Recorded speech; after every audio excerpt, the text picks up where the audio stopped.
voy a controlarme la hora Venga, para no enrollarme gracias. demasiado Vale. y dejar tiempo al debate. Que economía feminista es una corriente de pensamiento económico crítico, es decir, no es tanto una propuesta de cómo organizar el sistema económico, sino es más bien una propuesta de cómo empezar a pensar la economía y desde ahí, por supuesto, empezar a hacer contrapropuestas porque el sistema económico que tenemos no nos gusta, digamos, desde el feminismo, pero es una corriente de pensamiento económico. Entonces tiene sus propios elementos definitorios, tiene sus conceptos, tiene sus sistemas de medición, modelos, etcétera. Está parcialmente vinculada a la academia, o sea que hay gente dentro de lo que es el ámbito académico haciendo cosas a las que denomina economía feminista, pero la potencia fundamentalmente viene en el momento en que esto engancha con los procesos reales y con los movimientos sociales, ¿no? Es decir, desde la dimensión política, de propuesta, de intervención en el sistema económico, de propuesta política. Por decir que empieza en algún lado, la economía feminista surge, digamos, de una doble incomodidad.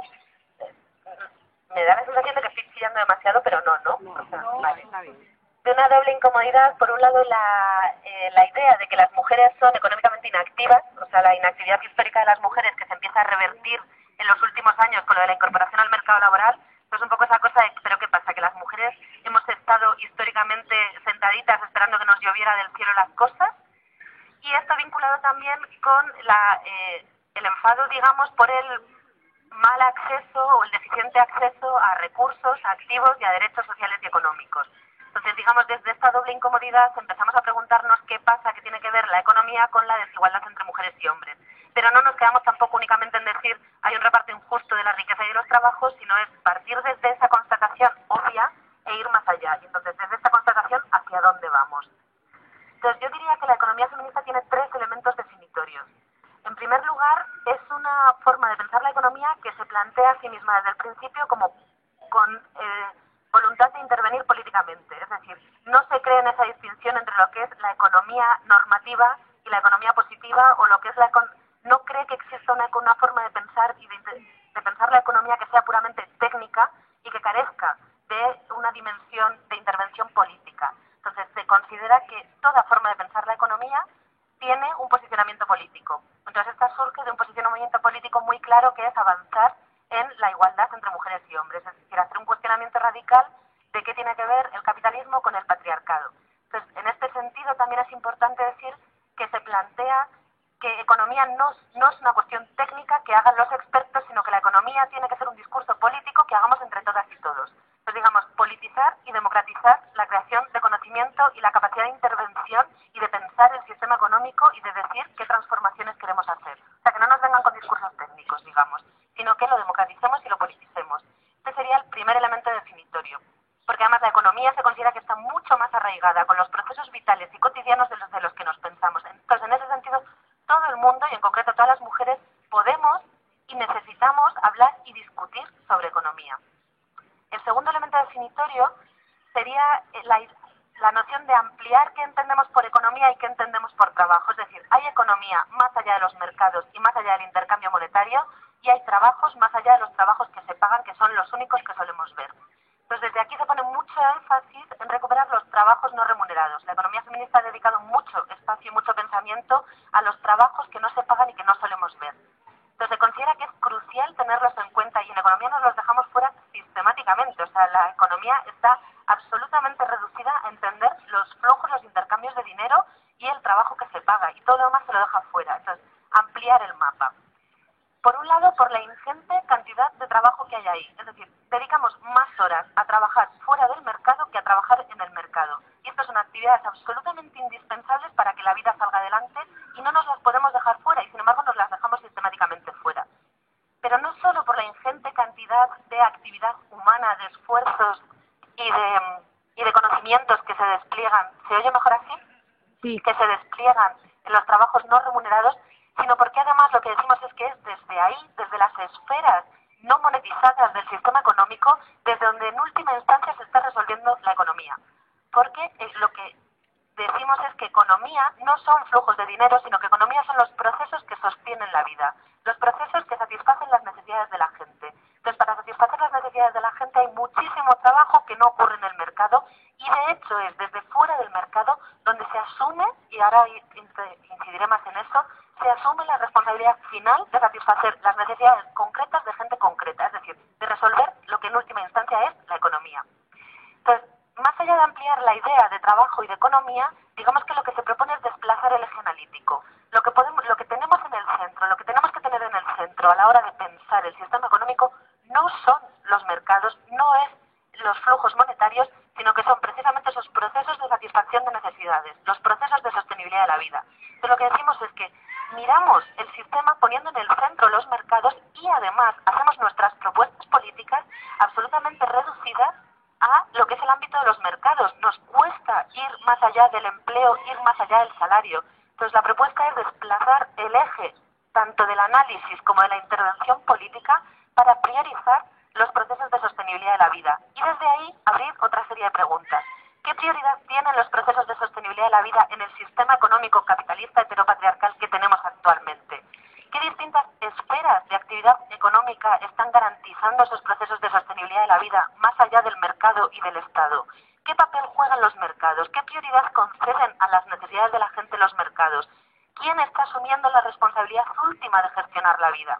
Se abren otra serie de preguntas, digo. Este sería el segundo elemento definitorio, desplazar el eje de atención, descolonizarnos, digamos, del dominio que ejercen los mercados sobre nosotras, ¿no? Y el tercer elemento definitorio sería el papel central que se otorga a la desigualdad entre mujeres y hombres en la comprensión de todo esto. Es decir, se afirma que no existe ningún proceso ni ninguna política económica que sea neutra en términos de género. Sí ciega, sí que no se plantee cuáles son sus efectos, pero todo tiene un impacto de género, afecta de manera diferencial a mujeres y hombres y todo puede reforzar o erosionar las relaciones de desigualdad. Y al mismo tiempo, es la existencia de determinadas relaciones de género lo que permite también que se pongan en marcha determinados procesos económicos. Por poner un ejemplo sencillo, no puedes recortar gastos en el sistema sanitario y mandar a la gente después de una intervención antes a casa si no es porque existe una determinada división sexual del trabajo que va a adjudicar a las mujeres el que les cuidan en casa lo que antes se cuidaba en el hospital y que permite ese ahorro, digamos, por poner un ejemplo muy sencillo. Entonces, entender cómo se reconstruye, cómo se regenera la desigualdad de género sería la tercera cuestión. Dentro de una noción amplia de lo que es el género y la desigualdad de género, es decir, que no todas las mujeres somos iguales, no todos los hombres son iguales, y que este análisis o esta visión no se puede si no se cruza el género con la clase, con el estatus migratorio, con la edad, etcétera. Es decir, que el género entendido también en su cruce con otros sistemas de jerarquización social. Entonces, los tres elementos definitorios por retomar serían democratizar y politizar el conocimiento, ampliar lo que es la idea de economía y de trabajo y sobre todo desplazar y poner en el centro los procesos de sostenibilidad de la vida y en tercer lugar, entender qué papel juega la desigualdad de género en todo esto. Y en el qué papel juega la desigualdad entre mujeres y hombres, digamos que habría como dos formas de abordarlo. Una es preguntarnos cómo lograr una distribución justa de los trabajos, tanto de los que se pagan como de los que no se pagan, dentro del sistema actual, es decir, cómo acabar con la división sexual del trabajo, pero otra forma de abordar esto no sería desde ahí, sino desde preguntarnos qué tiene que ver el trabajo que se paga y que se adjudica a los hombres con el trabajo que no se paga y que se adjudica a las mujeres. Es decir, ¿qué tiene que ver en última instancia un sistema capitalista que hay trabajos que remunera y trabajos que no remunera, trabajos que valora y trabajos que no valora, con un sistema patriarcal que nos construye distintos y en relación jerárquica a mujeres y hombres? Entonces, ¿en qué sentido decimos que el capitalismo es un capitalismo patriarcal o heteropatriarcal? Entonces, desde esta pregunta, ¿cuál es la visión que se tiene desde la economía feminista del sistema económico? Pues digamos que, en primer lugar, uno de los elementos clave que se distinguen al mirar la economía desde ahí es un conflicto profundo entre lo que decimos los procesos de acumulación o de valorización de capital y los procesos mismos de sostenibilidad de la vida. Es decir, que cuando tu objetivo es hacer beneficios, la vida y satisfacer las necesidades de la vida es, en el mejor de los casos, un medio al servicio de ese fin distinto que es la obtención de beneficios monetarios. Pero no es nunca el objetivo prioritario ni el objetivo final. Que de hecho, solamente se genera vida y se satisfacen necesidades de la vida en la medida en que esta vida sea rentable al proceso de acumulación. Pero que siempre hay dimensiones de la vida que no son rentables y hay vidas enteras que no son rentables. Es decir, que cuando la vida es un medio para el fin de acumulación de capital, la vida no es el fin en sí mismo y aquí hay una tensión profunda que está en la base misma del sistema capitalista, que o garantizas el proceso de acumulación de capital o garantizas los procesos de sostenimiento de la vida. Hay un conflicto entre el capital y la vida. Entonces, lo de la conciliación es mentira. La conciliación de los intereses del proceso de acumulación y de los intereses de la vida no es real más allá de momentos puntuales y de acuerdos puntuales, pero la tensión está siempre en el fondo. Y la pregunta entonces es ¿cómo se resuelve esta tensión? Esta tensión se resuelve priorizando uno de los dos procesos. Ni qué decir tiene que en los márgenes de un sistema capitalista, el proceso que se garantiza y al que se otorga prioridad social es el proceso de valorización de capital. Entonces, a esto es a lo que decimos que los mercados capitalistas se ponen en el epicentro de nuestro sistema económico. Son las necesidades del proceso de valorización de capital las que definen qué se produce, cómo se produce, cuándo se produce, las que definen cómo se reparten los tiempos, cómo se organizan los espacios, cómo en última instancia se organiza el conjunto del sistema económico. Entonces, si ponemos los mercados en el epicentro, lo que garantizamos colectivamente es el proceso de acumulación. Y esto decimos que inhibe o impide que exista una responsabilidad social en sostener la vida. Es decir, que las sociedades capitalistas, uno de sus elementos definitorios sería la inexistencia de una responsabilidad social en el proceso mismo de sostener la vida. En este sentido es una economía pervertida, porque si decimos que economía es sostener la vida y aquí no existe una responsabilidad social en sostener la vida, sino que la vida es un medio al servicio de un fin diferente, lo que decimos es que el sistema capitalista es un sistema económico pervertido. Y sin embargo, necesita que exista vida para seguir sobreviviendo. Entonces la pregunta es, ¿y dónde se está asumiendo la responsabilidad de sostener la vida? Y aquí lo que decimos es que la responsabilidad de sostener la vida no es colectiva, porque colectivamente garantizamos el proceso de acumulación, sino que se privatiza. ¿Dónde se privatiza? En los hogares. Entonces los hogares serían, desde el punto de vista de la economía feminista, la unidad básica del sistema económico, en el sentido de que es ahí desde donde se está asumiendo la responsabilidad de que la economía funcione en la medida en que entendemos que economía es generar bienestar concreto para personas concretas cotidianamente. Entonces, la responsabilidad de sostener la vida se privatiza, se delega a los hogares y en los hogares se delega a las mujeres. Entonces, digamos que la responsabilidad final de que la economía funcione está privatizada y está feminizada. No es social, no es colectiva. Entonces, se privatiza y se feminiza. Y se deriva a las esferas que decimos invisibles del sistema económico. Precisamente es esta invisibilidad, no en el sentido, hablamos de invisibilidad no en el sentido solo de que no se paguen estos trabajos, que no se valoren, que no se vean, que no tengan regulación social, que no tengan derechos, sino que ese conjunto de cosas lo que definen es que quien está asumiendo esa responsabilidad no tiene acceso a la ciudadanía económica y social y en última instancia lo que no tiene es capacidad para generar conflicto político y cuestionar cómo funciona el conjunto del sistema desde ahí. Entonces, el conflicto básico entre capital y vida es sostenible en la medida en que se delega a un sitio al que nunca miramos y desde donde nunca hacemos conflicto político, por tanto, desaparece en cierta medida. Es decir, el conflicto, digamos, un sistema económico pervertido puede subsistir en la medida en que el conflicto se delega a las esferas invisibles y se oculta. Entonces, en este sentido decimos que el sistema económico tiene una forma de un iceberg. Para que los mercados puedan seguir en el epicentro tienen que existir todas unas esferas y agentes económicos que sigan realizando su actividad necesariamente en la invisibilidad, entendiendo invisibilidad como el no poder, no acceso a la ciudadanía e incapacidad de generar conflicto y de cuestionar el conjunto del sistema desde ahí. En conjunto, decimos que lo que tenemos es un sistema económico pervertido e inherentemente jerárquico. Entonces, digamos, en este sentido, la desigualdad es intrínseca al sistema y la desigualdad de género y la división sexual del trabajo es intrínseca al sistema económico. Desde aquí, ¿cómo pensamos la crisis? Pues desde aquí la crisis la pensamos no desde los mercados y tampoco desde el trabajo remunerado y desde el salario, sino desde cómo afecta y cómo impacta los procesos de sostenimiento de la vida. Y aquí lo que veníamos diciendo es, la crisis no es el estallido financiero de ahora, la crisis venía de antes. Había procesos vitales que estaban ya en crisis.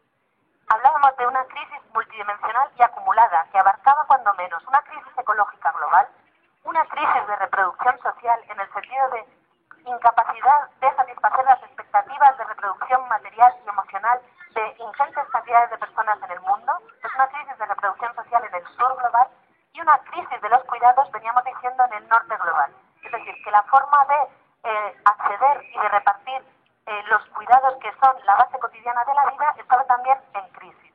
Entonces lo que decíamos es, la crisis venía de antes, estábamos intentando de hecho ponerle el nombre mismo de crisis y decir que lo que estaban en jaque eran los procesos de sostenimiento de la vida humana y no humana a nivel global, porque lo que teníamos es un sistema económico que pone la vida al servicio del proceso de acumulación.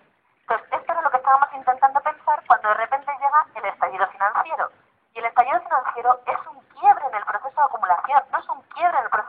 reconocimiento de la vida. Y sin embargo, recibe desde el primer momento el nombre en grandes titulares de crisis, porque lo que tiene legitimidad para definir lo que pasa en el mundo es el capital y no es la vida misma. Entonces decimos, en principio el estallido financiero no era una crisis en un sentido vital. Lo que sí que se ha convertido en una crisis en un sentido vital ha sido la respuesta política al estallido financiero. Porque aquí lo que se ha visto claramente es que la responsabilidad colectiva ha estado en volver a poner en funcionamiento el proceso de acumulación y de valorización, es decir, recuperar la capacidad de hacer beneficios a costa de un ataque directo a las condiciones de vida de la ciudadanía. Entonces digamos que ahora se ha puesto más visible que nunca ese conflicto entre el capital y la vida y dónde está puesta la prioridad social. Entonces digamos que la crisis lo que nos permite es ver más claro que nunca la perversión del sistema en el que vivimos. Entonces sí es la respuesta política al estallido financiero lo que deriva en un agravamiento de la crisis multidimensional y acumulada que veníamos denunciando ya de antes y que puede derivar incluso o está derivando en una crisis de reproducción social en el norte, o sea, ya no solo en el sur, sino aquí mismo. Entonces, desde aquí, ¿qué decimos? Vamos a vivir momentos de gran aumento de las desigualdades sociales, momentos de paso de situaciones diversas de precariedad a situaciones de exclusión, es decir, crisis de reproducción social. Y ante esto, ¿quién está siendo quien en última instancia absorbe los shocks de la crisis? No estamos siendo, es decir, hay un quiebre en el proceso de acumulación, colectivamente el Estado lo que hace es responder a este proceso de acumulación, y ¿dónde se asume la responsabilidad de seguir garantizando que la vida más mal que bien funcione dentro de unas circunstancias absolutamente duras, difíciles, cada vez más en los hogares? Entonces, una vez más, son los hogares, son las personas organizadas en redes en los hogares quienes están respondiendo y quienes están reajustando el sistema. Entonces el ajuste final se está dando en las casas, entre otras cosas porque tampoco hemos sido capaces de poner en marcha otro tipo de redes colectivas para asumir esta responsabilidad de generar el bienestar. Entonces, el elemento último de absorción de los shocks del sistema y el elemento último de reajuste son los hogares y en los hogares las mujeres. Entonces, una vez más, lo que se ve es que la responsabilidad de ajustar está privatizada y está feminizada. Y ante esta cuestión, ante esta situación de crisis, de grave crisis, ¿qué sería lo que plantearíamos desde la economía feminista? Pues plantearíamos dos cosas. En primer lugar, que la crisis no la tenemos que pensar pensando únicamente en recuperar las tasas de empleo y las tasas de salario, sino que lo que tenemos es que poner en el centro, poner como prioridad precisamente esa sostenibilidad de la vida. Y desde aquí lo que nos aparecen son como dos líneas de avances centrales, dos debates clave que tenemos que tener de manera simultánea. Primero, ¿qué es sostener la vida? ¿Qué es vivir bien? Es decir, no podemos escamotear ahora mismo un debate sobre qué entendemos por bienestar. Si bienestar no es acceder a un salario, no es acceder a consumo, si bienestar no es tener un empleo, sino que tienes un empleo y tienes un salario para algo que es el bienestar, la pregunta es, ¿qué es vivir bien? Y la segunda pregunta es, ¿cómo nos organizamos colectivamente para construir una responsabilidad colectiva en garantizar las condiciones para ese vivir bien? Entonces, primer debate que tenemos que tener, y aquí la economía feminista yo creo que se vincula de manera directa con la economía ecológica y con las perspectivas del decrecimiento. ¿Qué entendemos por vivir bien? Y esto significa preguntarnos qué entendemos por necesidades. ¿Y de qué necesidades? No a nivel individual, sino de qué necesidades nos vamos a hacer socialmente responsables, colectivamente responsables. No lo que cada quien entienda, es una perspectiva social y no individualista. Entonces, ¿qué necesitamos para vivir bien? Primera pregunta. Segunda pregunta, vivir bien y no vivir mejor. Ni mejor que antes ni mejor que otros. Es decir, no es una cuestión de crecimiento constante, sino de sostenimiento. Desde la constancia de que existen claros límites que no podemos sobrepasar. Los límites ecológicos son obvios, pero también límites reproductivos, de la capacidad que tenemos reproductiva y de la capacidad del tiempo, por ejemplo. Y luego preguntarnos también quién nos hemos creído que somos. Tenemos un sistema económico que se basa era imposible que nos creamos seres autosuficientes de manera individual yo en el mercado. Entonces, la economía no es un espacio de interacción entre seres autosuficientes, sino es un espacio de interacción entre personas que somos interdependientes. Dependemos unas y unos de otros y de otras.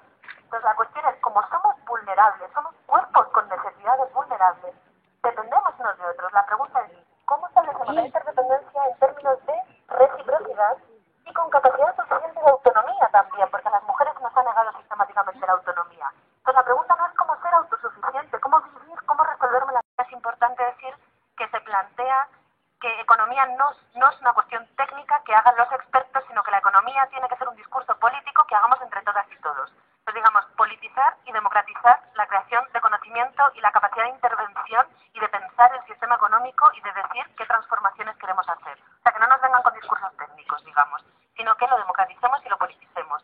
Este sería el primer elemento definitorio.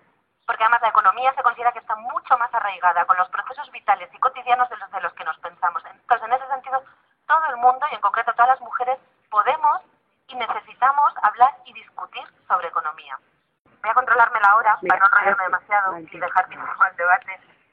Que economía feminista es una corriente de pensamiento económico crítico. Es decir, no es tanto una propuesta de cómo organizar el sistema económico, sino es más bien una propuesta de cómo empezar a pensar la economía y desde ahí, por supuesto, empezar a hacer contrapropuestas porque el sistema económico que tenemos no nos gusta, digamos, desde el feminismo. Pero es una corriente de pensamiento económico. Entonces tiene sus propios elementos definitorios, tiene sus conceptos, tiene sus sistemas de medición, modelos, etcétera. Está parcialmente vinculada a la academia, o sea que hay gente dentro de lo que es el ámbito académico haciendo cosas a las que denomina economía femenina, históricamente sentaditas esperando que nos lloviera del cielo las cosas, y está vinculado también con el enfado, digamos, por el mal acceso o el deficiente acceso a recursos, a activos y a derechos sociales y económicos. Entonces, digamos, desde esta doble incomodidad empezamos a preguntarnos qué pasa, qué tiene que ver la economía con la desigualdad entre mujeres y hombres.